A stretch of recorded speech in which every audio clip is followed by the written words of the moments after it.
안녕하세요. 2월 24일 목요일 드디어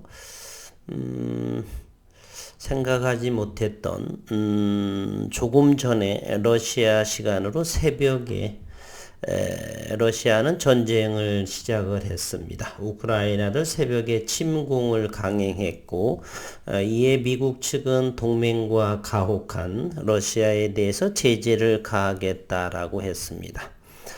현재 그래서 HLB의 가격에 대해서는 의미가 없고요. 이것이 물론 장기화가 될지 단기화가 될지는 이제 시장을 지켜봐야 되겠지만 유엔 안보리가 개최가 되고 24일 날 제재에 대해서 제출한다라고 하고 현재는 우리 코스피는 70포인트 2.6%가 하락을 해서 2648포인트가 마감을 했고 코스닥은 29포인트 3.32%의 하락을 보였습니다. 이것은 코스닥이 2648이고요. 전 저점 현재 코스피는 전 저점이 2600 정도가 이렇게 됐는데 아직은 또 내일 정도가 된다라면 충분히 여기 전 저점을 하회할 수 있는 상황에 놓여 있습니다. 코스닥도 이미 현재 오늘 848.21포인트가 되는데 요 전저점 840포인트가 내일 정도 원만하게 타협이 되지 않으면은 전저점을 무너지는 그러한 모습으로 진행되지 않을까 하는 생각을 해봅니다. 오늘 투자자별의 매매 동향을 보겠습니다.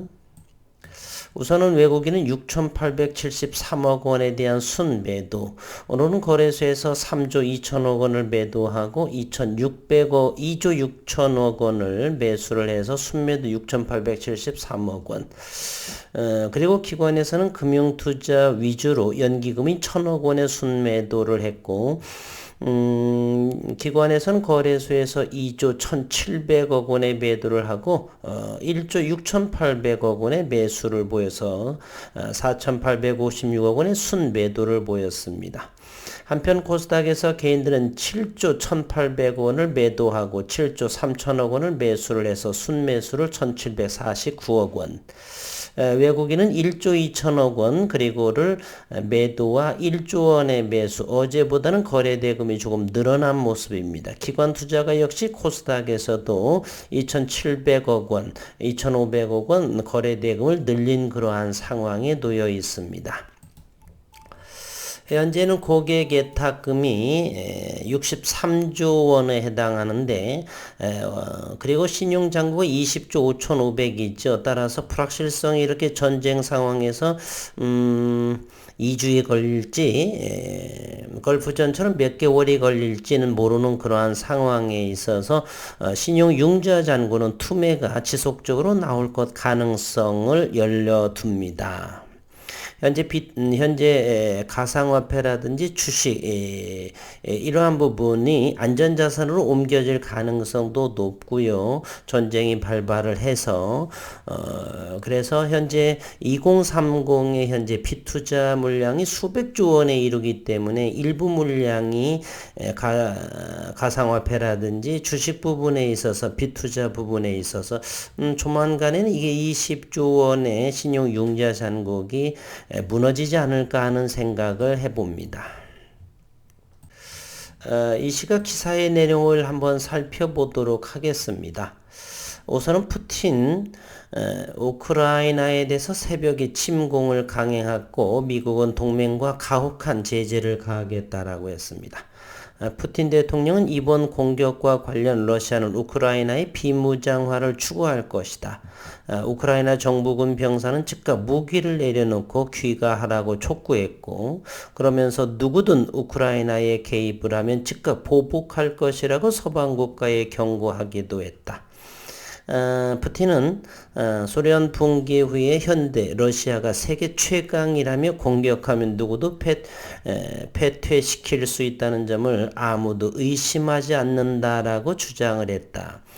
1990년대 걸프전이 했을 적에 이라크에 후세인이 이와 같은 유사한 발언을 하면서 바로 무릎을 꿇고 패배를 했었죠.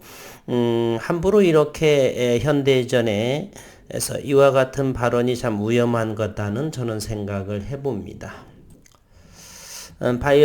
바이든 미대통령은 정당화할 수 없는 공격이다. 전면적인 제재를 발표하기로 하겠다. 조 바이든 미국 대통령은 러시아의 우크라이나 침공을 정당한 이유 없는 공격으로 규정하고 단호한 대응 방침을 밝혔다. 바이든 대통령 성명을 통해서 푸틴 대통령이 치명적인 인명 손실과 고통을 초래할 계획적인 전쟁을 선택했다며 이 공격에 따른 죽음과 파괴의 책임은 오로지 러시아에 있다라고 강조했습니다. 그는 동맹, 파트너 등 전 국제사회가 집단으로 러시아에 가혹한 제재를 부과해서 책임을 물을 것이라고 밝혔고, 바이든 대통령은 24일 주요 G7 정상들과 사안을 논의하고 러시아에 대한 전면적인 제재를 가하기로 했다. 미국의 한 관리는 바이든 대통령이 미국과 동맹 파트너들이 러시아에 물을 새로운 대가가 무엇인지 발표할 계획이다라고 CNN에 밝혔다. 미국은 러시아의 이번 사태에 대한 책임을 묻기 위한 유엔 안보리 결의안을 24일 제출하기로 했다라고 했고, 지금 속속이 올라오는 그러한 기사들을 보시게 되면요. 푸틴 우크라이나의 군사작전을 선포하고 점령 계획은 다만 없다. 개전 선언 동시에 키예프 등 곳곳에서 폭발음이 나오고 있고, 러시아의 우크라이나 군시설 정밀 타격 중에 있다. 이렇게 말했네요. 러시아의 정규군은 90만 명, 우크라이나가 30만 명, 러시아와의 군사력은 비교가 안 된다. 이렇게 말했습니다.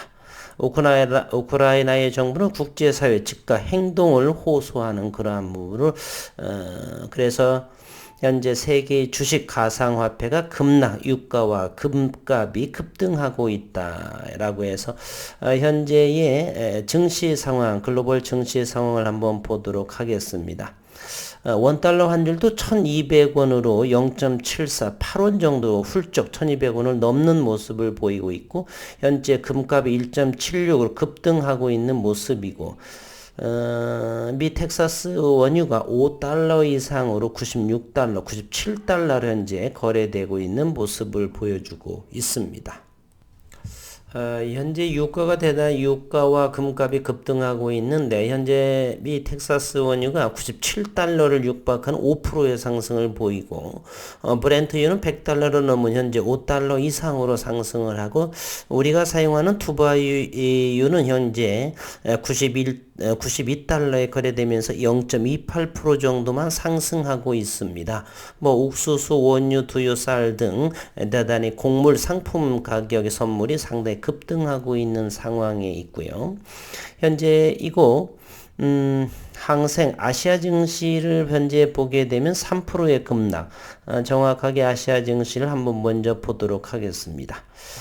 중국의 증시는 2%에서 3%대의 하락을 현재 보여주고 있고, 인도 역시 마이너스 3% 정도의 하락, 현재 2월 24일 말레이시아 또는 호주 등 전부 약세를 현재 보여주고 있습니다. 중국 증시가 상당하게 마이너스 3%대를 현재 홍콩 항생, 차이나 기업 등 이렇게 2, 3% 정도의 급락을 현재 보여주고 있습니다.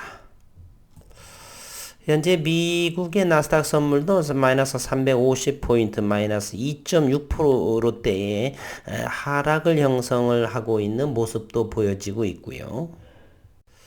이제는 HLB의 오늘 거래량은 64만 주의 모습을 보여주고 있습니다. 전저점을 하회할 가능성은 대단히 높고요. 코스닥에 3% 정도 하락을 하다 보니까 두 종목 정도 HLB 테라퓨틱스 이 부분에는 오늘 6시 45분 7시경에 약세장에서 독야청청하는 그러한 주식들의 흐름에 대해서 다시 주식 강좌에서 설명을 하도록 하겠습니다. 하겠고요. 현재는 뭐 HLB뿐만이 아니라 모든 종목들이 4, 5%의 가격 조정을 형성하고 있습니다. LG화학이 6%의 하락을 보여주고 있고 셀트리온 마이너스 6%를 보여주고 현대바이오도 역시 EM 플러스 급등했던 7% 정도, 프로텍 등등 모든 종목, 넥스트 사이언스도 6%대를 보여주고 있습니다. 일단 HLB를 보겠습니다. HLB 오늘 공매도가 HLB의 공매도는 64,000주의 공매도를 보여주고 있습니다. HLB 생명과 오늘 4%, 그래서 10,000원을 하회한 최근 가장 저점을 갱신하는 9,770원이 되었고 오늘 공매도도 37,761주를 현재 보여주고 있습니다. HLB의 장중 수급을 한번 보도록 하겠습니다. HLB는 오늘 장중에선 외국인이 10만 주가 들어왔고요. 금융투자는 2만 7천 주가 들어왔고 투신에서 8천 주를 팔았고 사모펀드에서 8천 주를 팔아서 오늘 HLB의 기관투자가는 1,772주를 순매수한 모습입니다. 의외네요. 외국인이 장중에서 10만 주를 사들였습니다. HLB 제약입니다. HLB 제약 27,000주 신저가를 갱신했죠. 9,890원입니다. HLB 생명과 9,770원 4.22%, 오늘 또 어제에 이어서 75,885주를 외국인이 순매도를 보이고 있습니다. HLB 테라퓨틱스 궁금하네요. 어제에 이어서 67,151주, 이렇게 큰 폭의 불확실성이, 전쟁으로 인한 불확실성이 가중된 상황에서 외국인들은 왜 HLB 테라퓨틱스를 이렇게 사들일까 하는 것입니다. 여기서의 외국인은 꼭 외국인이 아니라 검은머리 외국인일 수도 있는 가능성도 우리는 열어둡니다. 오늘 로터스 2.26%, 오늘 16,000주가 외국인의 매도세를 보이고 있고 넥스트 사이언스 13만 8천주를 장중 수급이 받아냈습니다. 넥스트 사이언스도 현재 14,000주가 되고요. 전저점 부근까지 왔습니다. 그래서 오늘 새벽에, 조금 전 새벽에 러시아의 침공이 이루어졌는데 오늘과 내일의 모습이 과연 지속적으로 전쟁이 폭격이 진행이 될 것인지 우리 예의주시할 부분이 있고, 넥스트 사이언스는 그러나 기타 법인에서 14만 7천주를 팔았네요. 이것이 장중 매수 매도인지 아니면 블록딜의 문제인지 이것은 좀 살펴를 봐야 되겠습니다. 어쨌건 장중 수급 정도만 보고 현재는 전저점 위치 이러한 것보다는 현재는 러시아의 눈과 귀가 이목이 주목되어져 있다라고 볼 수가 있습니다.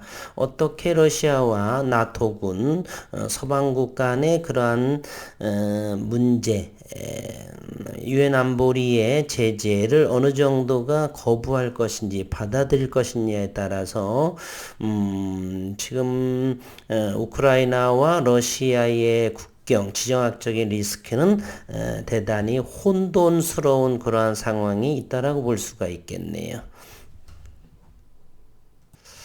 혹자는 어떤 분들은 이번 기회로 인해서 공산 정권이 좀 지구상에서 영원히 사라졌으면 하는 그러한 바람을 하는, 따라서 과거 구소련에 있어서 물론 상당하게 무기가 개량이 되었지만 그래도 여전히 우리는 잘 알지는 못하지만 그래도 군대 갔다 온 썰에 의한다면 최근 우리 어느 채널에서의 특수부대에 대해서 현재 러시아는 전 세계 4위 국가의 강력한 군사력을 보유하고 대한민국이 세계 6위 정도가 된다라고 하는 소리를 한번 들었습니다. 어쨌든 현재 저는 뭐 첨단 과학의 전쟁이라고도 볼 수가 있죠. 첨단 무기의 전쟁, 어느 정도의 경제적인 지원과 기술로 인해서 전쟁을 하는 것이 인명으로 가지고 하는 건 아니다라고 보는데, 현재는 이제 이 서방국 유엔 안보리의 제재 가능성으로 러시아는 어떤 액션을 취하게 될지 아니면 지속적으로 포격이 진행이 될 것인지를 주목하는 바입니다. 과거 30여 년 됐네요. 1990년도에 후세인의 이라크 걸프전에 대해서도 이와 같이 떵떵거림이 있었던 것으로 아마 연세 드신 분들은 기억하시리라 믿습니다. 누구든 우크라이나에 개입을 한다면 즉각 보복할 것이다. 이와 같은 부분이 꼭 후세인이 언급한 바를 생각을 하네요. 그래서 서방 국가에 경고했고, 그리고 푸틴 러시아 대통령 소련 붕괴 후에 현대 러시아가 최강이다. 이렇게 과연 그럴 것인지 어쨌든 또다시 불확실성은 가장 고조화가 되었습니다.